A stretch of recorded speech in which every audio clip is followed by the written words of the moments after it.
Ouais, bonjour les amis. Alors nous allons retrouver notre livre des nombres, hein, mais donc je voulais juste vous montrer une carte parce que je l'avais pas la dernière fois qu'on en a parlé et donc je pense que c'est important que vous compreniez ça. Donc en fait ça se passait en dessous jusqu'à maintenant. Hein, donc c'est ici le royaume des dons. Donc les Hébreux ont tapé dans le royaume des dons parce que le roi des dons a dit vous ne passerez pas.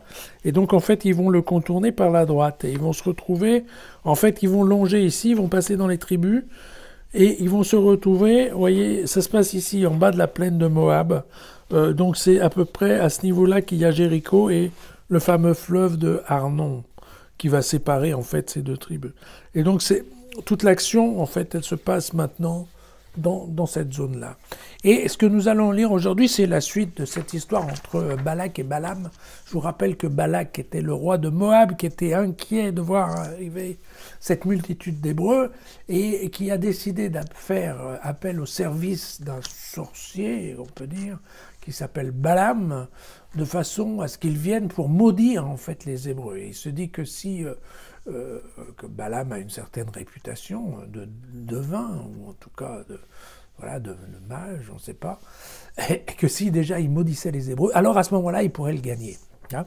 Donc on a vu la dernière fois que c'était assez difficile de convaincre, parce que Balaam est coincé avec, donc d'un côté, son envie de faire de l'argent avec son client Balak, et de l'autre côté, il est coincé parce que, en fait, c'est quand même Dieu qui le manipule, et qui lui dit ce qu'il a à dire. Voilà, donc nous allons lire aujourd'hui le livre des Nombres au chapitre 23. Balaam, donc le sorcier, dit à Balak, le roi, « Bâtis-moi ici 7 autels, et apprête-moi ici même 7 taureaux, 7 béliers. Tiens-toi auprès de ton holocauste, tandis que je m'éloignerai, peut-être le Seigneur viendra-t-il à ma rencontre. La parole qu'il me fera connaître, quelle qu'elle soit, je te la communiquerai. » Et il s'en alla sur le chemin. J'ouvre une petite parenthèse ici pour vous dire que probablement ce qui se passe, c'est que comme un certain nombre de mages vous savez, on a encore ça de nos jours, hein, c'est les chamans qui font ça. Il y a des techniques en fait pour rencontrer Dieu ou pour entendre la parole de Dieu. Alors ces techniques sont diverses et variées. Ça peut être de boire certaines boissons herbacées, voire alcoolisées. Ça peut être des fumées d'encens et de parfums enivrants. Ça peut être aussi, vous savez, des gens qui tournent sur eux-mêmes, par exemple, en récitant des choses. Vient un moment où tout d'un coup, voilà, les gens sont un peu allumés, ils y voient plus clair et tout d'un coup, ils se mettent à dire des choses. Vous voyez, c'est un peu dans cette idée-là. Et donc, ce que nous montre ici cette partie du livre, c'est que Balaam a besoin de s'enlever un peu du monde, hein, d'être tout seul dans son coin et probablement d'avoir une phase de préparation dans laquelle, effectivement, Dieu va lui parler.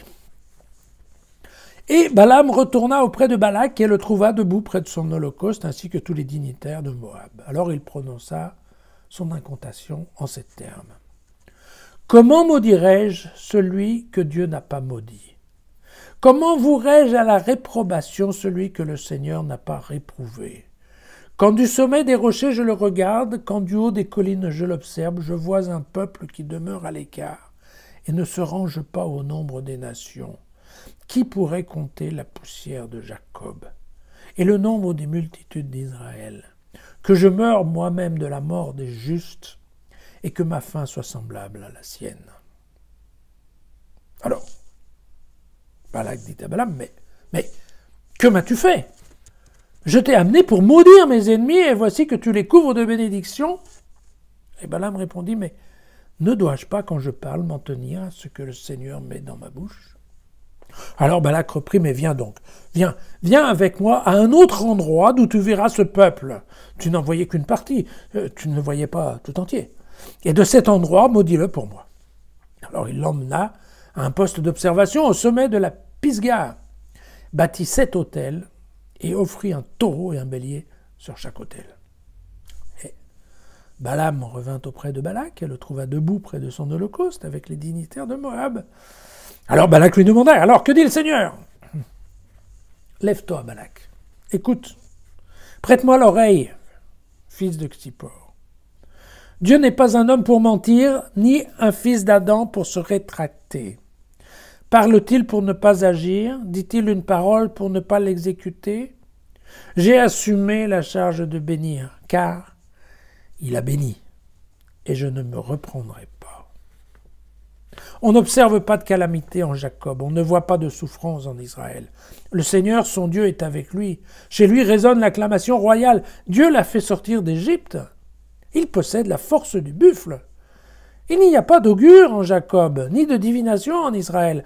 En temps voulu, il est dit à Jacob, à Israël, ce que Dieu fait. Voici un peuple qui se lève comme un fauve, qui se dresse comme un lion. Il ne se couche pas avant d'avoir dévoré sa proie et bu le sang de ses victimes. Balak dit à Balaam, mais si tu ne le maudis pas, du moins ne le bénis pas. Et Balaam lui répondit, ne t'avais-je pas dit, je ferai tout ce que dira le Seigneur. Alors, Balak dit à Balaam, viens donc, je t'emmène à un autre endroit encore, peut-être Dieu admettra-t-il que là, tu maudisses pour moi ce peuple. Et Balak emmena donc Balaam au sommet du Péor, qui se dresse face au désert. Péor, une montagne que nous allons retrouver ces jours pour une autre aventure. Voilà, là on a un magnifique exemple de la lutte, quelque part, que se livre Dieu d'un côté et l'argent de l'autre, pour simplifier. Simplifier. Et on voit bien que Balak, qui a promis toutes les richesses du monde, même en lui promettant tout et n'importe quoi, eh bien, quand c'est le moment de parler, quand même, Balaam répète ce que Dieu lui a dit. Voilà.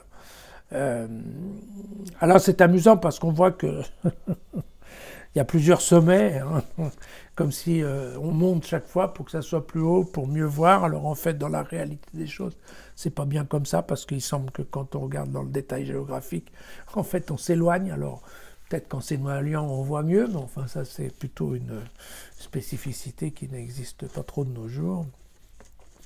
Alors du premier sommet, on voit que Balaam dit qu'il ne peut pas maudire le peuple d'Israël pour au moins 3 raisons. C'est un peuple à part, voilà. Sa multitude est la preuve qu'il est béni par Dieu. Et puis, ces hommes sont justes. D'ailleurs, on voit que c'est là où, a priori, ils vont monter un peu plus haut, sur un deuxième sommet, voilà. Et là, Balaam va dire qu'il ne peut que bénir un peuple parce que Dieu l'a déjà béni avant lui et que donc il est clair que Dieu est au milieu d'eux. Et c'est ce qui lui donne force et persévérance. Vous voyez que, évidemment, donc Balak est furieux, il va le conduire à un 3e endroit, voir si il aurait plus de chance. Voilà, ce que nous allons voir demain. À demain.